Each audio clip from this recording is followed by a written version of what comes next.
You like? Do you like the? Yeah, you know what? Somebody said to me once that you should always dress as if you're going to meet the love of your life.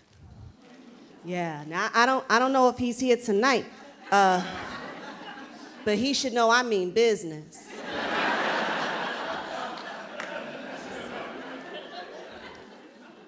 Oh, it's nice to be here. I'm going to share some what I think is good news. I have now officially performed in all 50 states.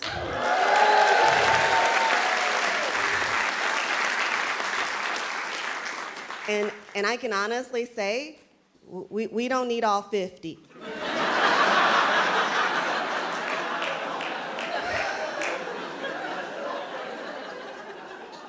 Like, I think we'd be good if we got back down to our colonial weight.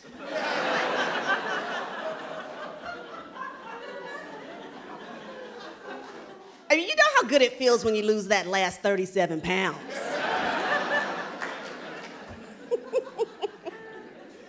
Like, I remember the first time that I did a show in Alaska. That's when I realized that we don't teach geography anymore. Somebody said to me, Leanne, you going to Alaska? What's the exchange rate? I'm pretty sure it's 1 to 1. $1, 1 caribou. And that's why I think it's so important to travel, right? You gotta get out of your zip code. You gotta go to a different Walmart.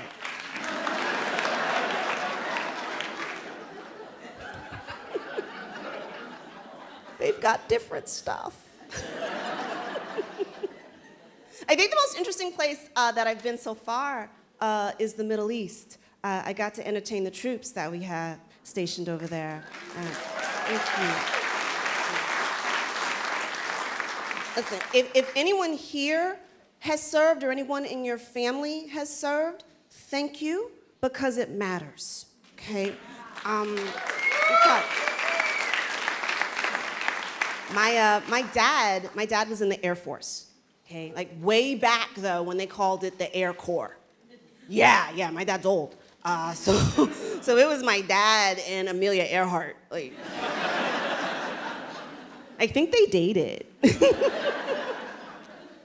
But when you perform for the troops, it's not just doing the show. You actually get to hang out with them, right? And so when I was in Iraq, I got to do a 5K run with the soldiers. And I'm not really a runner. I'm more of an agitated shuffler.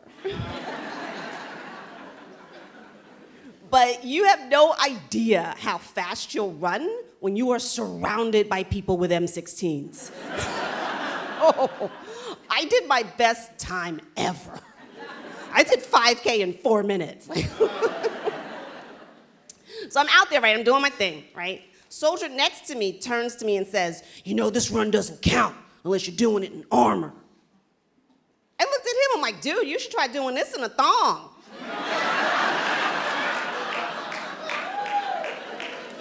That'll make a man out of you.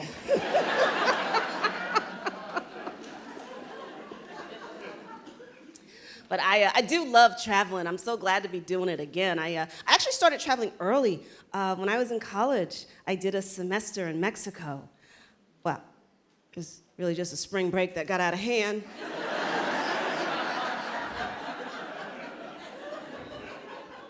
Live and learn.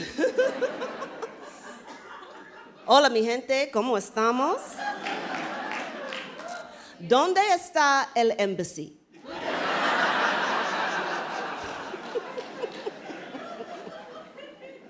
I saw the weirdest thing when I was in Mexico. Mexicans. Well, according to the news, they're all here.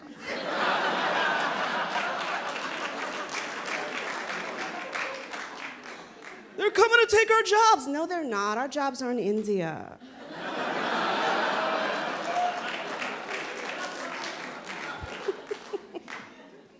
I went to Montreal, Canada, for the Montreal Comedy Festival, and Montreal is a bilingual city, right? They speak French and English, and a gentleman there on the street said bonjour to me. And I said bonjour back. I was just trying to be polite. And then he started babbling away in French. Like, all I heard was blah, blah, blah, blah, blah. Except with an accent, blah, blah, blah, blah, blah.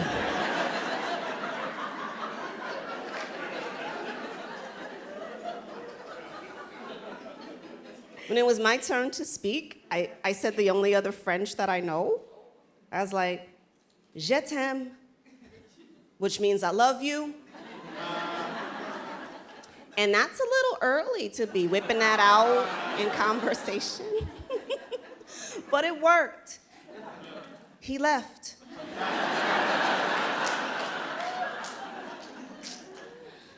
C'est la vie.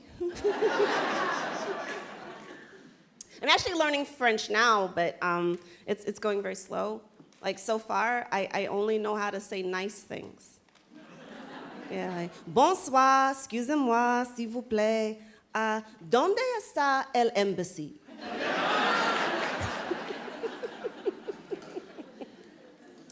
I did a bunch of shows in London, and I stayed at an Airbnb, but I know a crack house when I see one.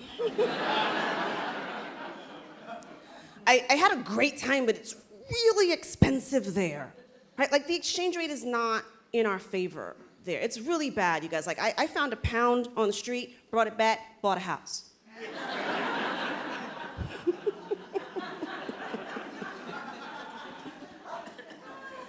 Actually, by round of applause, are there homeowners here? Are there homeowners in the house? Okay. All right, I need your help. Because I'm a new homeowner of an old house. Right, so now I'm suing HGTV for making it look easy. My water heater broke, and called the plumber, he replaced it, but then he said, hey, did you know you have birds in your chimney?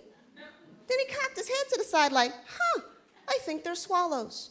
I said, I think they're freeloaders.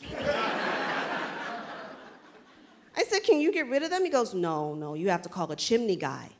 And I said, like Mary Poppins?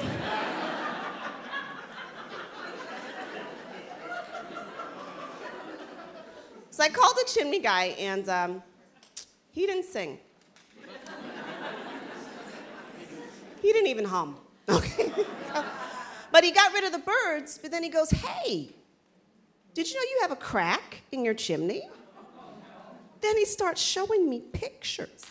Yeah, and listen, I have no idea what I'm looking at. Those could be pictures from the inside of my chimney or pictures from his colonoscopy. Because they both have that same downward, windy trajectory, okay? So, I asked him, I'm like, dude, listen, I just spent a ton of money to replace my water heater. Do I really need to fix my chimney right now? And he looked at me with a straight face and said, well, you want to see Santa Claus this year?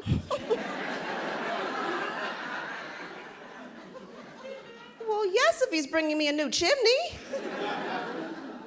And a new roof, because my roof leaked. Yes, I have no idea who's writing this chapter of my life right now. I think it's Stephen King. Ooh, it'd be so much cheaper if my house was just haunted.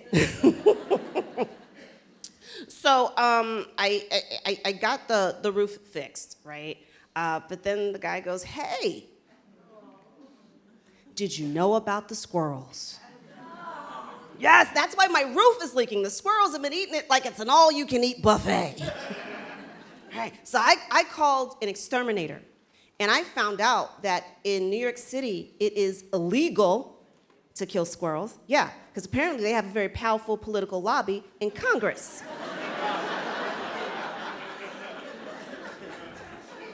Because that's where they keep their nuts.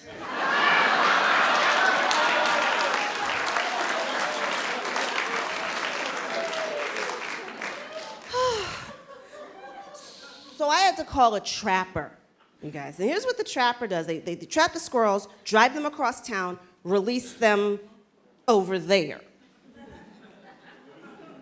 That sounds sketchy to you too? Because how do I know some guy over there isn't driving squirrels back over here? And you can't just walk up to a squirrel and go, you don't look like you're from around here.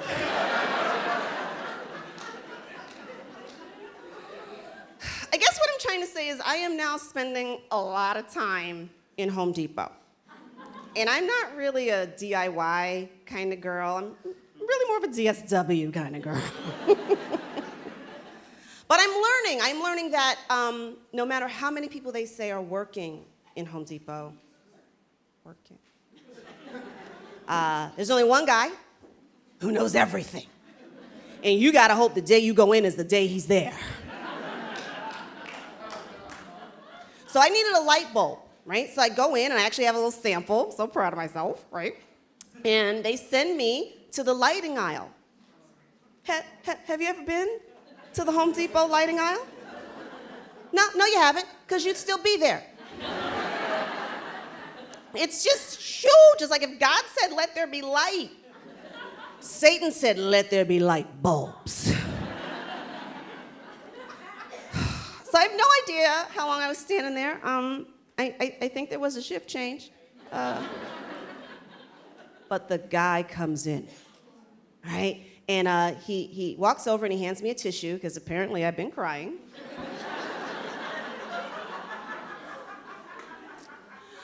He takes the bulb, and in 2 seconds, he found exactly what I needed. And then his orange apron turned into a cape, and he flew away. Yeah, because somebody was crying over in the paint aisle. So I go home, and I put in the new light bulb, and it didn't work. I had to call an electrician. Yeah, he came in, he said, sweetie, this electrical panel is really old. You have to replace that. You have to update all the wiring in the house. So now, I'm dating the electrician.